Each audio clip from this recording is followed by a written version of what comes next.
belə, əgər bilmək istəyirsiniz ki, almalı olduğunuz diş pastası hansıdır, onda bu video sizin üçün tam düzgün olan bir videodur.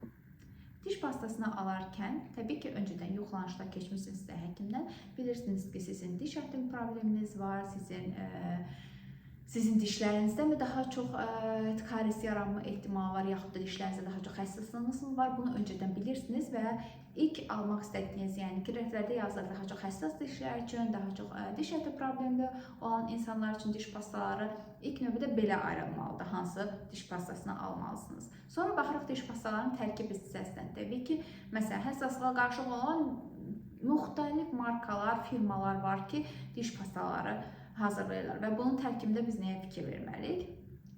Bütün pastalarda nə üçün olmağından asılı olmayaraq təbii ki, florid olmalıdır tərkibində. Buna çox önəm verməlisiniz. Çünki florid əsasən kariyesi, yəni profilaktikası üçün çox önəm təşkil edir. Və tərkibində böyüklər üçün 1500 ppm yazılır həmişə diş pastalarının üstünə. 1500 ppm olmalıdır və gündə 2 dəfə həmin diş pastası ilə dişlərinizi fırçalamalısınız. Dişlərinizin fırçalama müddəti isə hər dəfə 2 dəqiqə yarım olmalıdır. Elə ona görə də hazırki elektrikli diş fırçalarında üstlərində yazılır ki, daha doğrusu üstlərində yazılmaqda, yəni ki, 2 dəqiqə yarımdan sonra özü yəni siqnal verir ki, artıq 2 dəqiqə yarım bitibdir. Elə ona görə də mən xəstələrə həmişə deyirəm ki, əl fırçasından yox, elektrikli fırçalardan istifadə etməlidirlər. Çünki elektrikli fırçalar olmayanda araşdırmalar olunub ki, hər xəstə maksimal, yəni ortalama olaraq maksimal 30 saniyə dişlərini fırçalayırlar. Uşaqlar üçün olan diş pastalarında isə bu fərqlidir. Uşaqlarda ortalama diş pastalarında 1000 ppm olması yaxşıdır. Çünki əslində böyük diş pastalarında da götürüb arxasına oxusanız, çoxların üstündə yazılır ki, məsələn 12 yaşdan olan, aşağı olan uşaqlar üçün uyğun deyildir. Ona görə də, yəni 12 yaşdan olan aşağı olan uşaqlarda 1000 ppmlik diş pastaları kifayətlidir əslində və bilməlisiniz ki, uşaqların dişi çıxdığı andan etibarən fırçalanmalıdır. Bunu unutmayın. Və pastaların da üstündə yəni ki, əksəriyyət vaxtı yaşlar da yazılır, ona fikir verməlisiniz. Düşünməyin ki, 2 dənə süd dişi çıxıb ehtiyac yoxdur. Çox azacıq da olsa pasta ilə götürüb dişlər fırçalanmalıdır və uşaqlar məsələn özləri fırçalama yaşlarına gəldikdən sonra belə siz uşaqları fırçalayandan sonra həmişə biz valideynlərə deyirik ki, valideynlər də üstdən uşaqların dişini bir daha fırçalamalıdırlar. Gəlin keçək ki, hal-hazırki deyək ki, modern inkişaf etmiş ölkələrdə daha çox bu var ki, florid deyirlər ki, orqanizmə ziyanlıdır.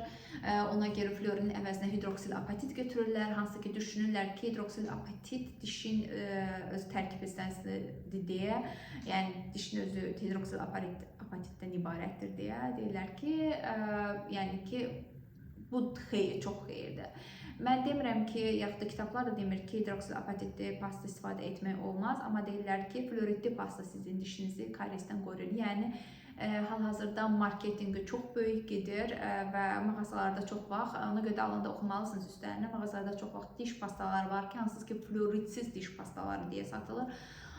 Hal-hazır ki, ən azından sağlıq sistemi bunu dəstəkləmir. Bununla fırçalaya bilərsiniz, amma karies profilaktikası görmür yəni bu pastalar. Ona görə də aldığınız pastalara fikir verməlisiniz.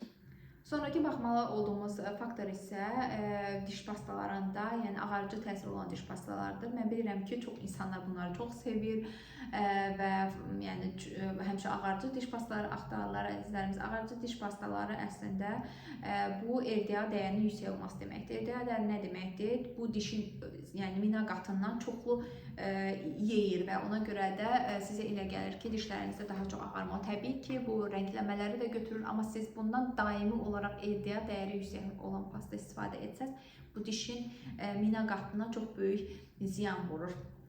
Və dişin, deyək ki, ağarıcı diş pastası istifadə etmək istəyirsiniz. Mənim məsləhətim, görürsünüz ki, dişləriniz